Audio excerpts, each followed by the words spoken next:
A terrifying experience for passengers on board a flight out of Philadelphia headed for Manchester, New Hampshire.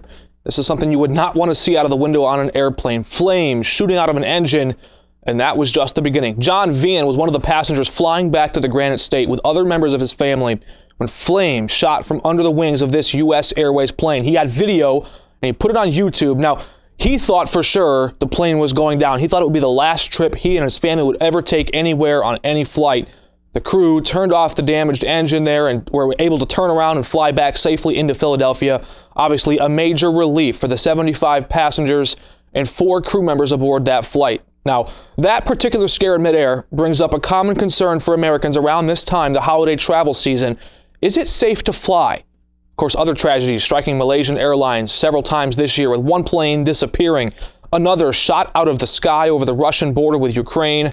Not to mention the recent Asian Air flight found crashed in the ocean, another overshooting the runway.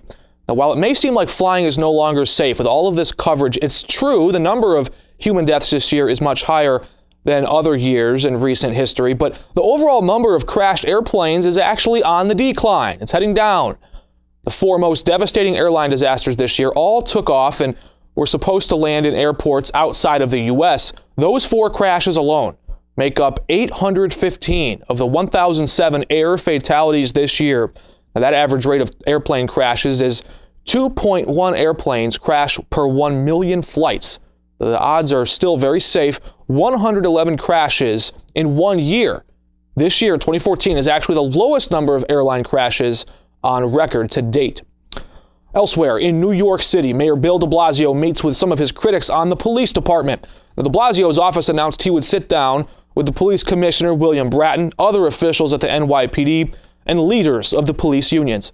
2 of the 5 major police unions in New York have leveled some harsh criticism at the mayor, saying he has blood on his hands in the ambush murders of officers Wen Jin Liu and Rafael Ramos last week. Now, many cops say de Blasio has been too sympathetic toward police critics. Monday, de Blasio was booed at a police graduation ceremony. During one part of his speech, de Blasio, speaking about poverty and illegal guns, he told police cadets this. We'll confront all the problems that plague our society, problems that you didn't create. Now there you could hear the heckler shout, "You did," back at de Blasio, saying he was the source of the problem. Other people in the crowd at Madison Square Garden turned their back on the mayor, a gesture symbolic to mimic de Blasio turning his back on police. Now it's not entirely new for New York City mayors to get their handful of jeers at the police graduation ceremony. The same exact thing happened for his last 2 predecessors, Michael Bloomberg and Rudy Giuliani. Giuliani himself had some direct advice for de Blasio when he took the stage on CBS's Face the Nation. Mayor de Blasio, please say you're sorry to them for having created a false impression of them. You did create a false impression of them. Say you're sorry. Now, it's no secret that the police force in the nation's largest city has already voiced its concern and criticism of Mayor Bill de Blasio, but still, no apology from the mayor during that graduation ceremony. And top cop William Bratton says the police protesters were wrong to turn their backs on de Blasio at the funeral of those 2 murdered officers. In other news, they didn't put much thought into it. It only took 2 federal judges 1 sentence to put it all to bed. A federal appeal from 2 states about how to enforce election law. The 10th U.S. Circuit Court of Appeals refused to reconsider a decision that allows residents in Kansas and Arizona to register to vote using a federal form without providing any proof that they're a U.S. citizen.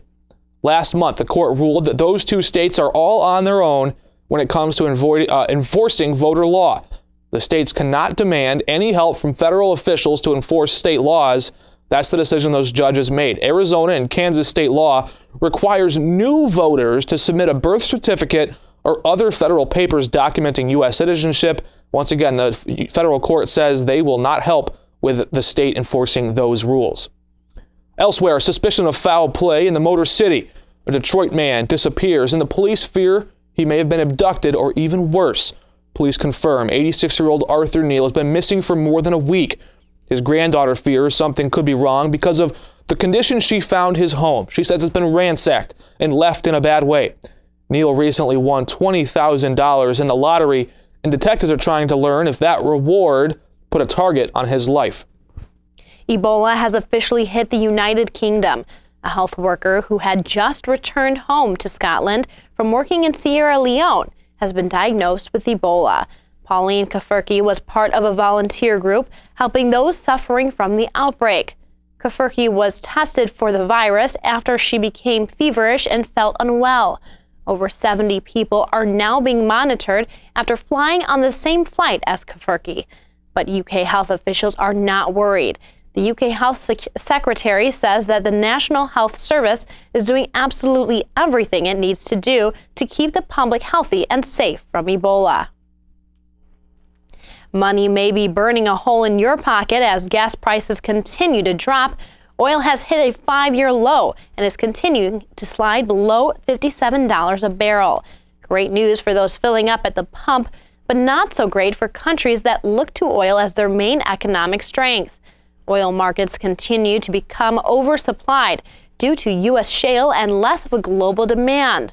Members of OPEC earlier this year had pushed for trimming oil output, but were denied by hopes that the oil markets would stabilize. This is the biggest decline in oil since 2008 and the second largest since the 1980s. The investigation into the Sony Motion Pictures hacking continues this week, as U.S. officials say that North Korea wasn't alone in the attack.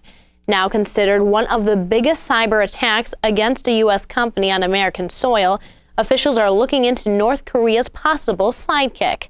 The FBI has come to the conclusion that North Korea is to blame for the hacking, but now security experts are interested in a possible contracted partner. Some cyber analysts are conflicted on who is still responsible, pointing the finger at Russia or even a Sony insider. North Korea continues to deny any claims of responsibility for the attack on Sony.